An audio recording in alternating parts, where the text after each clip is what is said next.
저희 교회는 여러 가지 열악한 상황이 많습니다.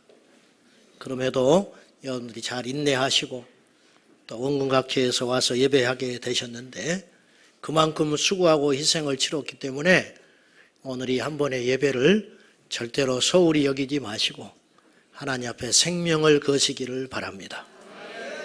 예배는 연습이 없고요. 목회도 연습이 없고요. 설교도 연습이 없습니다. 저는 아주 큰 무거운 책무를 가지고 이렇게 설교를 하려고 합니다. 요새 유튜브에서 저희 교회 설교를 가져다가 광고를 교묘하게 넣어가지고 개인적인 수입을 노리는 사람들이 있는 것 같아요. 저희 교회와 하등 상관이 없는 일이고 저희 교회는 절대 그런 일을 하지 않습니다. 그러니 그런 일이 생길 때는 즉시 알려주시고 또 신고해 주셔서 저희가 전하는 변질이 교회가 이 복음이 오해받지 아니하도록 여러분들이 잘 살펴주시기 바랍니다. 우리 인간의 짐승인과 다른 점이 있는데 그것은 미래지향적이라는 것입니다. 그래서 현실에 만족하지 않아요. 이것이 이제 나쁜 방향으로 가면 불평이 되지만 하나님을 만나면 거룩한 비전으로 나아가게 되는 것이죠.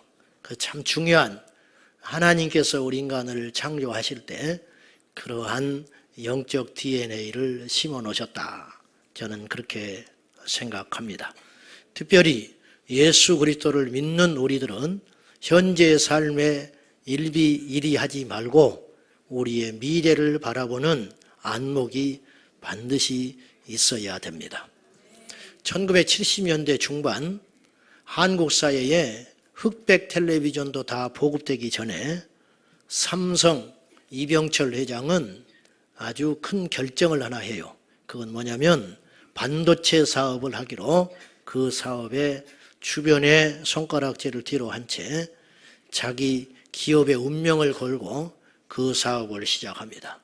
그 선택은 굉장히 탁월했습니다. 그래서 우리나라 지금 수출 효자 종목이 되었고 얼마나 많은 국가 발전에 이바지하고 있는지 몰라요. 이제 한번 이렇게 딱 이 반도체 산업에 줄기를 잡아버리니까 그 미국의 어떤 자본력 그리고 중국이나 이런 나라들이 이걸 따라잡으려고 하지만 한번 선점된 이 반도체 영역을 따라잡기가 어렵게 된 거예요. 여러분 코닥 필름 생각납니까? 후지 필름 지금 어디 구할 수 있나요?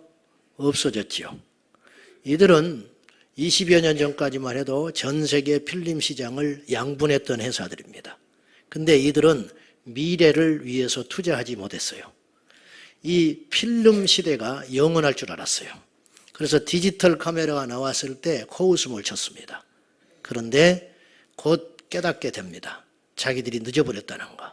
그래서 뒤늦게 코닥 디지털 카메라 이렇게 나오는데 이미 따라잡을 수 없게 됐습니다. 그래서 그 회사들은 지금 다 없어지기 직전입니다. 이처럼 한번 빼앗겨버린 미래 주도권은 찾아오기 힘듭니다. 제가 지금 말씀드리려고 하는 요지는 세상적인 거 그런 걸 말하려는 게 아니고 영적 미래 주도권 이것에 더 사활을 걸고 우리가 보는 안목이 있어야 한다. 그런 말씀입니다. 오늘 본문의 내용은 잘 아시는 대로 예수님께서 골고다 언덕에 십자가를 지고 가시는 장면인데 체력이 너무 기진하셔가지고 당신이 죽으셔야 할 그 십자가 사형틀을 지고 올라가지 못하게 됐습니다. 그래서 구레네 사람 시몬이 대신 십자가를 지고 갈 정도였지요. 이때 그 뒤를 따르는 연약한 여인들이 있었어요. 힘은 없어요. 예수님을 구해낼 힘도 없어요. 그래서 그들은 울고 따라가는 것뿐입니다. 그들을 향하여 예수님께서 의미심장한 말씀을 던집니다.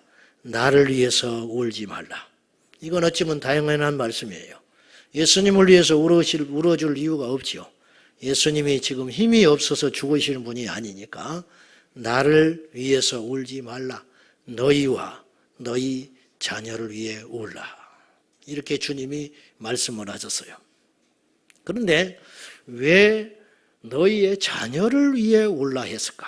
지금 현장에 와 있지도 않는데 여기서 주님이 염려하고 관심을 두고 있는 영역이 어딘가를 봐야 한다는 거예요. 지금 눈에 보이는 너희가 문제가 아니라는 거예요. 앞으로 너희의 미래가 어찌 될 것인가? 그걸 놓고 지금 울면서 애통하고 기도해야 된다. 이제 이것을 오늘 본문의 핵심으로 잡고 말씀을 나누려고 합니다. 오늘의 주제는 이것입니다. 미래를 놓고 싸우고 있는 이 투쟁의 상황, 이것을 우리가 하나님의 관점에서 살펴보자는 것입니다. 지금은요, 미래를 놓고 기업들이 치열하게 싸움을 하듯이 미래를 놓고 세상과 하나님의 영역, 교회가 치열하게 다투고 있습니다. 자, 주님의 경고, 너희와 너희 자녀를 위해 울라. 그렇게 말씀했는데 이 말씀은 그 예수님을 따라갔던 2000년 전 그 여인에게만 국한된 이야기들이 아니고 오늘 우리가 들어야 할 메시지라는 것입니다. 자, 제가 하나 질문을 하지요. 지금이 문제가 아니고요. 앞으로 20년, 30년 후에 한국 사회는 어떻게 될 것인가? 혹시 가끔 생각들은 하시죠? 자, 그건 너무 거창하니까 지금 여러분의 자녀들이 10년, 20년 후에 어떤 모습으로 이 세상을 살아가고 있을까? 그런 것도 한번 생각을 해보십니까? 자, 우리 교회가 지금 3부 예배에 여기 예배당이 꽉 찼습니다. 참으로 귀한 일입니다. 그런데 20년 후에는 이 시간이 어떻게 되어 있을까요? 생각해 보셨습니까? 어떻게 될까요? 앞으로 10년, 20년 시간이 흘러서 교회 예배당의 숫자가 텅텅 빈다는 것은 무엇을 의미하냐면 교회의 소멸을 의미하는데 교회가 소멸되는 것은 곧 무엇을 의미하냐면 이 세상은 사탄의 손에 의해서 폭주기관자처럼 폭력적이고 음란하고 폐역하며 하나님의 질서에 반하는 방향으로 계속 흘러가고 있는데 그것을 막아내는 유일한 세력이 바로 기독교 세력입니다. 소위 말하는. 근데 이것이 없어졌다. 그러면 이 세상은 어떻게 되겠습니까? 여러분, 기독교적 가치를 아십니까? 지금 보이지 않으니까 우리가 그런 걸 실감나게 잘 모르는 것 같은데요. 기독교적 가치가 얼마나 엄청난 가치가 있는지 제가 역사의 예를 들어서 설명을 하나 하겠습니다. 서구 사회에서 막스 레닌주의가 발흥됩니다. 그래서 이들이 이제 노동자 계급을 통하여 혁명을 일으키는 소위 프롤레타리아 혁명, 이것을 자꾸 일으키려고 하거든요. 그러던 중에 1차 대전이 일어나요. 그래서 이 사회주의 사상에 물든 이들은 무엇을 기대했냐면 노동자 계급의 봉기를 기대했어요. 왜냐하면 그 당시 20세기, 19세기, 20세기로 넘어가면서 알다시피 산업혁명이 일어났는데 그 산업혁명의 그 이윤들이 고스란히 소수 자본주의자들의 배만 불려버렸어요. 그래서 노동자 계급들은 엄청난 불만에 꽉 차 있었고 부당한 대우를 받고 있었어요. 이걸로 인하여 혁명이 자꾸 일어나잖아요. 그들의 마음을 빼앗아 간 것이 바로 공산주의 사상이에요. 그래서 1차 대전이 일어났을 때 이들이 봉기를 일으켜가지고 국가를 초월하여 노동자 계급이 만들어질 줄 아는 거예요. 근데 막상 전쟁이 열리니까 그런 일이 생기지 않았어요. 공산주의자들의 사상, 그들의 짐작한 것과 다른 결과가 일어났는데 그렇게 억압받고 불이익을 당하던 노동자들이 막상 전쟁이 일어나니까 자기 국가 편에 딱 서버린 거예요. 그래서 당황하지요. 그래서 국가를 위해서 싸우고 자기 가족을 지켜내기 위해서 아무것도 없고 차별받던 노동자 계급들이 눈이 막 번쩍번쩍 해버리는 거예요. 그래서 실패해요. 그래서 왜 이런 일이 생겼는가에 대해서 공산주의 수뇌부들이 깊게 연구를 하기 시작합니다. 그걸 깊게 연구했던 사람 중에 하나가 이태리 공산주의자였던 그람시라는 사람이었어요. 이 사람이 감옥에 갇혀가지고 그걸 깊이 연구해요. 그리고 드디어 막스레인주의, 즉 공산주의 사상을 수정합니다. 이것이 바로 그 유명한 네오막시즘입니다. 신마르크스주의를 다시 수정해가지고 이 세상에 들고 나와요. 이 신마르크스주의는 배경이 네 가지가 있습니다. 여러분, 어떤 일이 딱 일어나면 우리는 겉에 드러난 것을 보면은 그건 어리석은 겁니다. 그 뒤에 있는 배경과 뿌리를 봐야 됩니다. 예를 들면 교회에 와서 어떤 사람이 문제를 일으켰다 그러면 성격이 원래 저래 그렇게 보면 안 되고 그 뒤에 영적인 뭐가 있는가, 어떤 상처가 있는가, 이것을 근본적으로 해결하지 않으면 그런 일은 계속 일어나는 것이거든요. 그러니까 그 배후를 봐야 한다는 거예요. 네오막시즘의 뿌리는 네 가지가 있었습니다. 첫째는 당연하게 마르크스 유물론이 있었어요. 두 번째는 진화론, 다윈이 창시한 진화론이 그 뿌리에 있었고요. 인류는 계속 진보한다는 주의예요. 세 번째는 니체의 무신론주의가 있었어요. 그리고 네 번째 특이하게 프로이드의 이 성심리학이 그 안에 뿌리를 두고 있었어요. 여러분, 제가 몽골에 가서 참 특이한 장면을 하나 봤는데 몽골이 사회주의 국가입니다. 사실은 몽골이 사회주의 국가인데 사회주의 국가일수록 성적으로 자유롭습니다. 그거 아십니까? 아주 문란합니다. 그래서 몽골 집안에 전도하러 들어가면요, 전부 자녀들을 엄마가 키우고 있어요. 아버지는 몰라요. 그리고 알코올 문화. 그러니까 이게 무엇인지 알겠죠. 그 배후에 무엇이 있는지 알겠죠. 그래서 가정과 한 인생을 다 깨버리고 소수 독재하려고 이런 정책을 쓰는 거예요. 그러니까 이 프로이드의 성심리학은 뭐냐면 모든 인간의 이상행동과 어떤 결과에는 결국은 성적인 어떠한 근본적인 원인이 있다. 이렇게 접근하는 것이거든요. 근데 이게요, 공산주의 사상이 딱 만나니까 무서운 이력을 발휘해버리는 거예요. 칼이 인류 요리사에게 손에 들려지면 음식을 만들지만 강도에게 손에 들려지면 이건 흉기가 되듯이 이 세상에 어떤 것도 그렇게 돼버립니다. 공산주의가 기독교 신앙을 도용했다는 거 아십니까, 여러분? 그러니 이건 말할 말 다 한 것이죠. 이것을 지금 그때 이후로 계속 서구 기독교 기반된 문화를 깨뜨리기 위해서 사단은 끊임없이 공략을 해왔어요. 처음에는 가시적인 효과가 없었는데 80년, 90년이 지나니까 전 세계에 그런 흑암의 열매들이 지금 우리 주변에서 맺혀가고 있다는 거예요. 마귀는 100년을 준비했어요. 그러나 우리는 손을 놓고 있었어요. 그 사이에. 제가 앨리스 베일리에 대한 이야기를 제가 이 강단에서 3번 정도 했어요. 기억나실지 모르겠는데 앨리스 베일리는 1850년인가 60년대에 태어나서 활동했던 영국 태생의 여인인데 이 사람은 인류 역사상 가장 강력한 사탄 숭배자였습니다. 그리고 그는 실제로 이런 말 고백을 했어요. 자기에게는 자기는 귀신에게서 영감을 받는다 그렇게 이야기했어요. 이 앨리스 베일리가 얼마나 무시무시한 전략을 이 땅에 놓고 죽었냐면은 미래 우리 자녀들에 대한 전략, 공격 전략 10가지를 딱 기술하고 죽었어요. 그리고 그 지혜는 사탄에게서 왔다고 스스로 인정했습니다. 그 중에 몇 가지를 잠깐 소개하자면은 그게 뭐냐면 성적 문란, 동성애, 그 다음에 가정 해체. 그래서 가정이 해체되려면 어떻게 해야 되냐면은 가정에서 부모의 권한을 극도로 축소시켜라. 이것을 지금부터 약 100년도 전에 이 전략을 들고 나왔다는 거예요.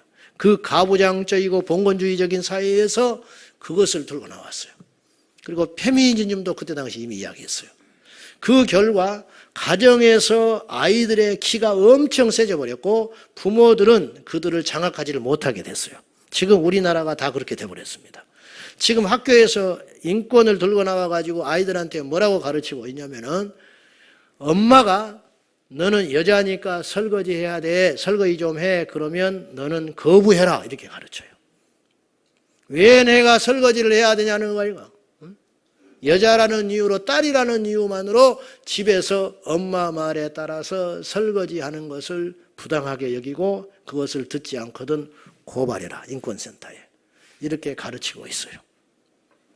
이것을 20년, 30년 전에 우리가 이야기했다면 전부 경악하고 불효막심한 놈이라고 전부 국정교회 가서 불태워야 한다고 난리할 거예요. 그러나 지금은 아무 소리 하지 않아요. 왜 그런지 아세요? 익숙해져 버린 거예요. 100년 동안 사탄이 계속 사람들의 생각과 사상을 파고들어 가지고 이제는 완전히 넘어가 버리게 생겼다고 말이죠. 구체적으로 오늘 저는 교회의 미래와 이 세상의 미래에 대하여 파괴하려고 하는 사단의 전략에 대해서 몇 가지로 말씀을 드리려고 합니다. 주제는 없는 이야기지만 이 메시지는 오늘 여기 앉아있는 우리 성도들에게만 제가 국한하여 설교하고 있지 않고 이 시대에 제가 던지는 이야기입니다. 첫째, 사탄은 다음 세대를 향하여 치밀하게 공략을 하고 있습니다. 자, 하나 예를 들어서 이야기할게요. 이단을 예를 들어보랍니다. 이단들의 집중 공략은 다음 세대에 집중되어 있습니다. 지난번에 태국에 갔을 때, 우리나라에서도 이제 그런 일이 일어나고 있지만은, 태국에 갔을 때 그 선교사님이 무슨 말을 했냐면은, 구원파의 3대 분파가 있는데, 자기들이 갈라져 가지고 각기 길을 가고 있는데, 그 중에 한 분파가 박옥수파가 있어요. 기쁜 소식교회. 내 이름하고 좀 비슷해 가지고 별로 기분이 안 좋은데, 그분은 또 나 때문에 기분이 안 좋을 수도 있어요. 그런데 머리 허연 분이 있어. 그분이 이제 주도하는 이제 선교 전략이 태국에 어떻게 진행되고 있냐면은 호텔을 통째로 얻어요. 가지고 한류 열풍이 대단하거든요. 태국이나 베트남 이런 데 가면요, 한국 사람이라는 이유만으로 존중을 받아요. 이렇게 큰 이력이 있어요. 근데 그걸 바람으로 해가지고 태국의 젊은이들을 호텔로 다 불러들입니다. 그리고 거기서 실컷 먹여주고 입혀주고 재워주면서 구원파 사상을 다 이야기를 해요. 그래가지고 그들을 합숙시켜서 훈련시켜가지고 그 중에 똑똑하고 명철한 젊은이들을 한국으로 데려옵니다. 그러면 그 사람들은 한국 가는 게 큰 로망이에요. 그리고 한국에 2-3달 동안 완전히 구원파 교리와 사상을 뿌리 깊까지 심어버린 거예요. 그리고 이들을 태국으로 다시 보내요. 그러면 이들이 태국에 있는 캠퍼스에 흩어져 가지고 목숨 걸고 구원파 교리를 설파하고 다니는 거예요. 지금. 그러니 지금 다 넘어가게 생겼어요. 지금 당장은 효과가 안 일어나요. 엄청난 투자를 하는 것에 비해서 별것이 없어 보이죠. 그러나 10년 후에는 어떻게 될까요? 신천지 신학기가 되면은 눈에 불을 켜고 교회에서 금쪽까지 키워낸 믿음의 자녀들을 다 뺏어가려고 난립니다. 노인들한테 복음 전하지 않아요. 신천지에서 효도관광 간다는 소리 들어봤어요? 우리 교회 나가지. 그러니까는 사단은 이 시대에 빛의 자녀들보다 훨씬 지혜롭다고 하는 예수님의 말씀이 그대로 실현되고 있다는 거죠. 지금 인터넷상에서 90% 이상 이단이 다 웹상을 다 점령해버렸습니다. 여러분 성경에 있다가 궁금한 거 이해가 잘 안 되는 내용이 있으면 거기다가 쳐보세요. 검색을 해보면 그 밑에 쫙 내용이 나오는데 그 중에 90%가 신천지 하나님의 교회입니다. 정통 기독교는 다 지금 인터넷상에서 밀려나고 있는 거예요. 신천지 본부에 아무나 못 들어간다고 그래요. 가지고 이제 명찰 다 신분증 확인해서 들어가는데 가면 한 코너에 그 방에 수십 명의 젊은이들이 24시간 인터넷 하면서 그 속에서 치열하게 인터넷 선교하고 있는 거예요. 우리는 지금 무엇하고 있는 것입니까? 지금. 미디어의 힘을 아십니까, 여러분? 넷플릭스라고 아시죠? 전 세계 1억 3천만 명이 가입되어 있는 유료 영상 사이트입니다. 원래 이 넷플릭스는 비디오 대여점으로 시작한 초라한 회사였는데 지금 엄청난 기업이 됐어요. 이 넷플릭스의 위력을, 즉 미디어의 위력을 단면적으로 말해주는 하나의 사건이 있는데, 지난번에 국민일보에 이런 기사가 실렸더라고요. 대만에 파송된 한 미국 선교사 아내의 고백입니다. 이 여인은 2016년 결혼을 하고 3주 만에 대만에 선교사로 파송이 됐습니다. 얼마나 믿음이 좋기에 결혼하고 3주 만에 대만으로 파송이 됐겠어요. 그는 위성 TV 시청이 가능한 현대식 대만 아파트에서 생활을 하게 됐는데, 이 선교사님들이 선교지로 가게 되면 제일 먼저 당하는 고통이 외로움이에요. 말이 안 통하지요. 고향은 가고 싶지요. 향수병 있잖아요. 향수병. 예배에 목마르고 시원스럽게 찬송 한번 해보는 게 그들의 소원입니다. 그렇게 영적으로 모든 것이 막혀있는 고립된 섬에 갇힌 자처럼 생활을 하니까 이거 극복하는 것이 쉽지 않아요. 근데 대만에 파송된 이 선교사님 부부 중에 이 아내는 전혀 향수병을 느끼지 못했다고 그래요. 왜냐? 넷플릭스, 페이스북 때문에. 몸은 미국에서 떠나왔는데 여전히 자기는 미국에 있는 것과 같은 착각을 하게 된 거예요. 뭐냐? 미국에서 시시각각 올라오는 모든 방송을 다 볼 수 있었고 사람들과 소통할 수 있었기 때문에 향수병이 없었대요. 좋은 일 같지요. 문제를 알게 됐어요. 선교를 하나도 못하고 있는 거예요. 2, 3년이 흐른 다음에 알게 됐어요. 자기들이 속고 있구나. 그래서 과감하게 넷플릭스, 페이스북을 정리하고 길거리에 나가는 순간부터 대만 사람들을 만나고 선교가 시작됐다는 거예요. 이게 지금 이 선교사님만의 이야기가 아니에요. 전 세계에 흩어져 있는 모든 선교사님이 당할 수 있는 치명적 공격이에요. 그러면 우리 젊은이들은 어떻습니까? 우리 지금 이 땅의 그리스도인들, 목회자, 성도님, 은혜 받은 사람, 기도하는 사람, 기도원 가는 사람, 성령 충만한 사람 상관없이 옛날에는요 TV 채널을 가서 안 틀면 못 봤어요. 지금은 손안에 다 들어와 있어요. 우리가 지금 예배 드리잖아요. 제가 이런 이야기를 자주 했는데 예배 드리지만은 예배 끝나고 나서 딱 밥 먹고 커피 한 잔 먹으면서 이거 스마트폰 한 5분 해버리면 받은 은혜, 받았던 어떤 결단들, 긴장감 싹 눈 녹듯이 사라져버리는 거예요. 그러니 우리 아이들은 어떻게 했어요? 이 미스미디어의 힘을 아십니까? 다음 세대를 통째로 우리가 지금 갖다 바치고 있는 거예요. 지금. 두 번째는요. 이 세상의 지금 시스템은 여러분이 우습게 여길지는 모르지만 다음 세대 맥을 끊어버리기 위하여 출산율에 대하여 공격하고 있어요. 가정해체, 출산. 한국 사회는요. 지금 미래학자들이 예언하는 바 지구상에서 제일 빨리 없어질 국가라고 다 이야기를 해요. 놀라지 마십시오. 한국은요. 2305년이 되면 지난 2009년 유엔 미래 포럼에서 공식적으로 발표를 했는데 2305년이 되면 남자는 2만 명 남는데요. 앞으로 300년 후에. 여자는 3만 명 남는데요. 한국 혈통의 사람들은. 그래서 5만 명만 남는다는 거예요. 지난 40개월 연속 한국 출산율은 신기록을 계속 갱신하고 있는 중입니다. 올해 상반기에 15만 8,524명밖에 안 태어났어요. 작년에 17만 1,000명 태어났거든요. 그때 시점에. 근데 올해는 15만 8천 명으로 떨어졌어요. 상반기 집계. 급기야 작년에 우리나라 정부에서 무엇을 예측을 했냐면 올 연말까지는 매월 신생아 숫자가 3만 명은 될 것이라고 이야기를 했어요. 그런데 올해 5월, 6월부터 벌써 2만 명대로 떨어져 버렸어요. 제가 말씀드리려고 하는 건 뭐냐면 학자들과 정부 관료들이 예측하는 것보다 더 빠른 속도로 인구가 줄고 있다는 거예요.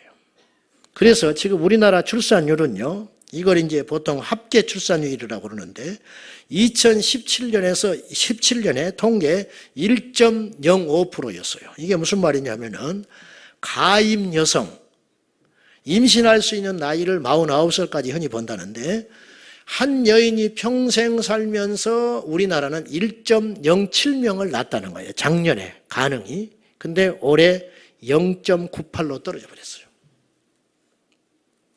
일본의 출산율이 심각하다고 그러죠. 그래도 일본은 1.45%예요.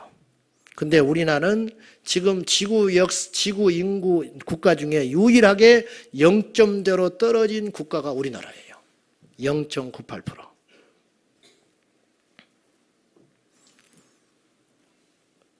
어떻게 하면 되지요?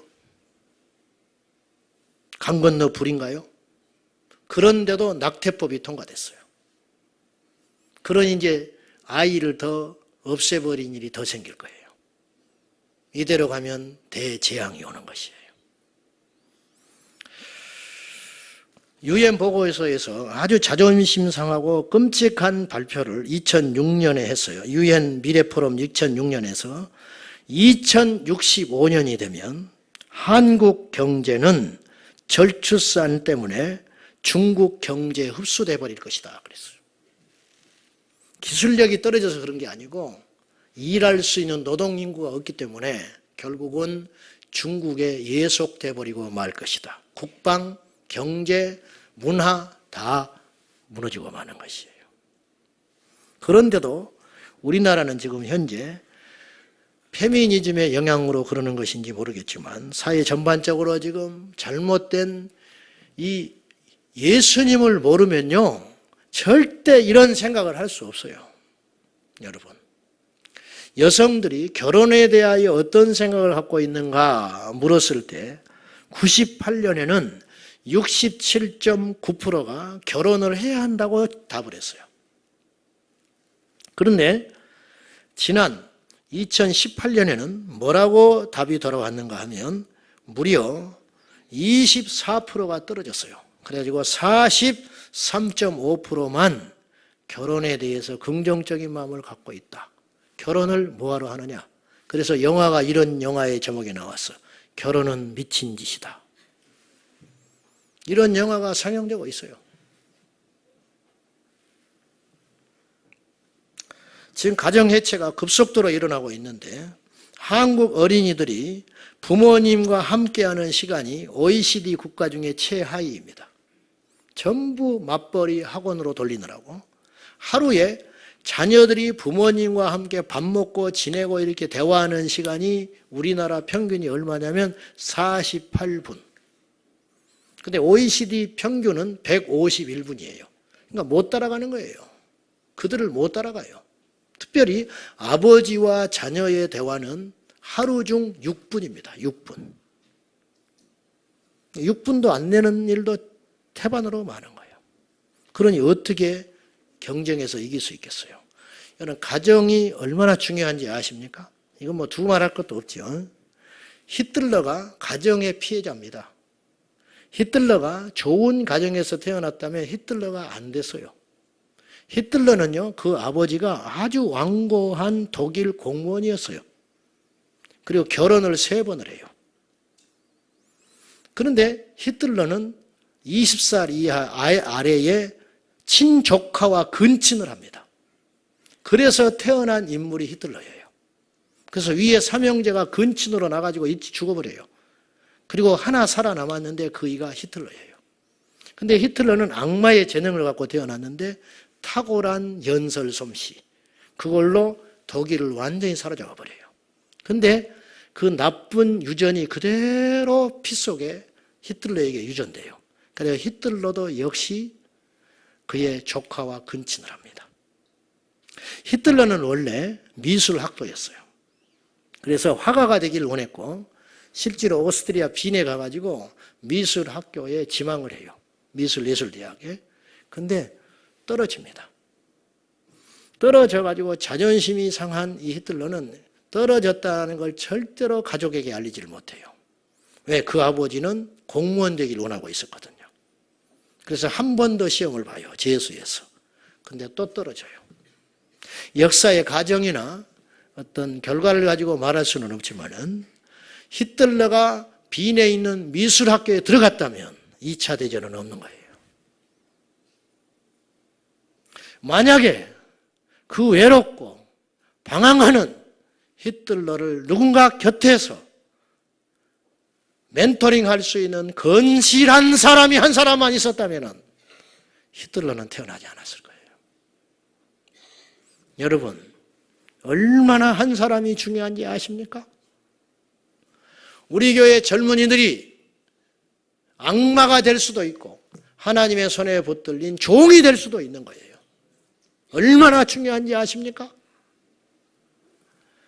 이 나라 지금 6만 개 교회가 외쳐야 할 소리가 있어요. 결혼해라. 결혼해라. 우스운 소리 같지요. 제발 저도 이런 시시한 소리 하고 싶지 않아요. 그러나 지금은 그럴 때가 된 거예요.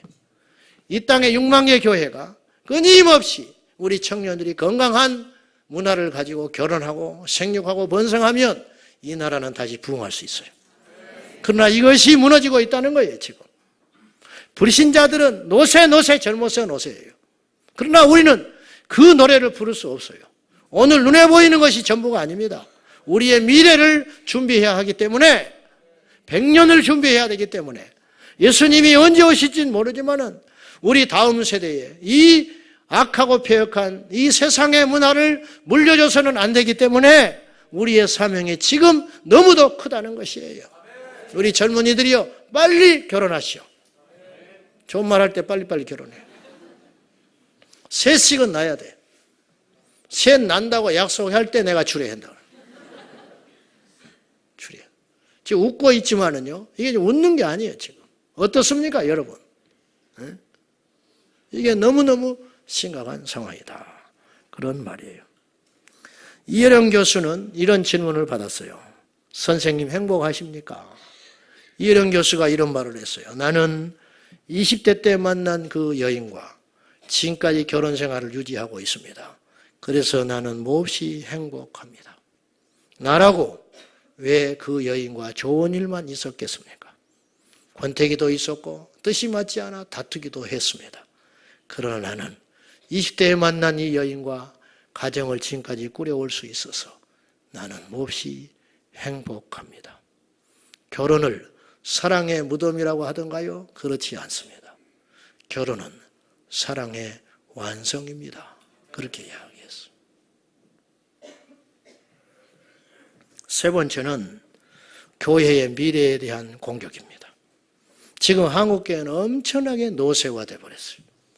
외부에서 우리 가끔 목사님들이 오시면요, 우리 교회를 보고 깜짝 놀래요. 젊다는 거예요. 젊습니까 지금? 기천명씩 모이는 교회도 청년들이 모이지를 않습니다. 어떻게 하자는 것이죠? 그리고 대단히 죄송한 말씀이지만은 지금 한국교회는 천박하고 저속한 기독교 이미지를 탈피를 못하고 있어요. 점점점 나빠지고 있어요. 그래서 대단히 예람된 말씀이지만 교회 안에 지식층과 엘리트 계층들이 흡수되지를 못하고 있어요. 과거 한국사의 지도층 인사들은 거의 다 기독교 인사들이었습니다. 그건 울며 씨 뿌린 우리 부모들의 열매였습니다. 그런데 문제는 한국교회가 어느 날 개인 부흥, 그리고 개교회주의, 그리고 기복신앙으로 흘러감으로 인하여 역사의식이 없는 예수님의 제자가 아닌 가짜 종교인들만 한국교회가 양산을 해버렸습니다. 그래서 그들이 세상에 나갔지만 빛과 소금의 역할을 못했어요. 20대 국회의원 300명 중에 148명이 명목상 그리스도인입니다. 장로님, 권사님, 안수집사님입니다. 그렇다고 해서 정치 지형이 바뀌었나요? 앞장서서 기독교에 반하는 법령을 내는 사람들 중에는 교인이 있다고 하니 기가 막힌 일 아닙니까? 제대로 된 기독교인 하나를 만들어내지 못한 이 땅의 교회와 목회자의 책임이 아닙니까? 이런 말을 더해서 무슨 필요가 있습니까? 연세대학교 1885년 선교사님들에 의해서 세워진 학교인데 원래 연세대학교 이름이 연희전문학교였지요. 근데 연희전문학교 이전에 1885년에 조선기독교학교로 시작했어요. 학교 이름이 조선기독교학교. 그 학교를 통째로 뺏겨버렸습니다. 원래 연세대학교의 지부는 한국교회에 있었어요. 한국교회 거예요, 연세대학이.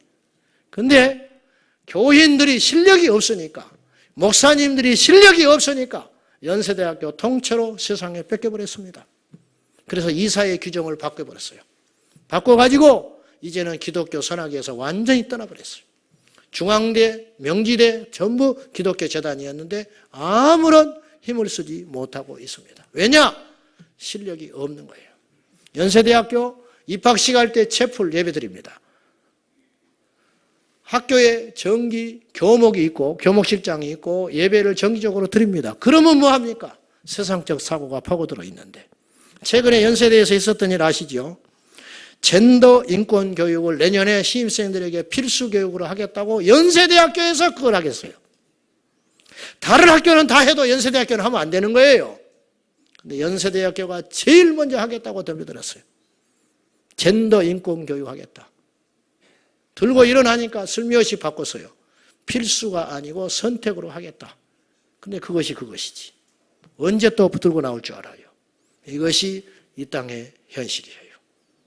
교회가 힘을 쓰지를 못하니까. 미국 하버드는요, 하버드, 예일 이런 데가 명문이죠. 애초에 그걸 세운 데가 어딘지 아십니까? 교회 목사님들이 세웠어요. 목회자들 양성하고 기독교 지도자들 만들겠다고 하버드 대학 세운 거예요. 근데 시간이 흐르면서 실력 있는 기독교인들을 만들어내지 못한 결과 하버드를 통째로 세상에다 갖다 바쳐버렸어요. 교회의 미래에 대하여 우리가 염려하지 않을 수가 없는 것입니다. 완전히 다 뺏겨버렸어요. 이대로 가다가 실력 있고 양심적이며 영적인 온전한 그리스도인들을 교회에서 만들어내지 못하는 한 이 땅에 미래는 없습니다. 결론, 지금이라도 준비해야 돼요. 늦었다 하지만 듣는 것이 아니죠. 요셉은 7년 풍년이 계속될 때 다 써버리지 않았어요. 7년 흉년을 대비했어요. 계시를 받아서. 이 지혜. 다윗은 광야에서 내몰려 쫓겨다니면서도 아들람 굴에 모여든 그 비루하고 한 맺힌 사람들을 말씀으로 훈련시켜서 훗날에 다윗 왕조의 용사들이 되었어요. 사람이 이렇게 중요해요. 이세벨이 서슬퍼하게 온 이스라엘의 선자를 잡아다가 죽일 때 오바댜는 자기 하나의 안전을 생각하지 않고 생명을 걸고 평안하게 궁중에서 생활할 수 있었던 오바댜는 자기의 목숨을 걸고 이세벨이 서슬퍼하게 선자를 내칠 때 100명의 선자를 숨겨두고 50명씩 동굴에다가 흩어서 먹이고 자기의 사비를 동원하여 입히면서 그들을 지켜냈어요. 그 결과 그들이 훗날에 하나님 나라의 용사들이 된 것이에요. 지금 우리는 이 눈을 떠야 해요. 우리가 지금 힘들고 좋고가 문제가 아니에요. 10년, 20년 후에 우리 자녀들의 미래, 우리 교회의 미래, 이 민족의 미래 어떻게 될 것인가. 때로는 저도 이런 생각을 해요. 지쳐버릴 때는 나나 예수 잘 믿고 그냥 내 목회나 부지런히 하고 여기나 얻어먹지 말고 그냥 그렇게 하다가 그럭저럭 나만 구원받자. 우리 식구만 챙기다가 말자. 나는 그런 날이 올까봐 무서워요. 사랑하는 여러분, 우리는 지금 연합해야 됩니다. 교단과 교파를 초월하여 내부적인 싸움을 할 때가 아닙니다. 우리가 일치단결하여 이 나라 이 민족과 하나님 나라의 미래를 생각하며 주님은 반드시 승리한다고 그랬어요. 제가. 문제는 우리가 패배자의 편에 서서는 안 된다는 거예요. 작지만 소수의 의인의 자리, 그 자리에 서서 우리 예수님을 만나야 하겠다는 거예요. 지혜로운 여러분, 주의 계시에 열려있는 여러분이요, 우리 모두 외롭지만 이 미래를 놓고 싸우는 이 치열한 싸움의 전장에서 반드시 준비하고 승리하는 저와 여러분이 되시기를 진심으로 축복합니다. 기도하겠습니다. 하나님이여, 저희들은 참으로 보잘것이 없습니다. 다윗이 골리앗을 어찌 이길 수 있었겠습니까?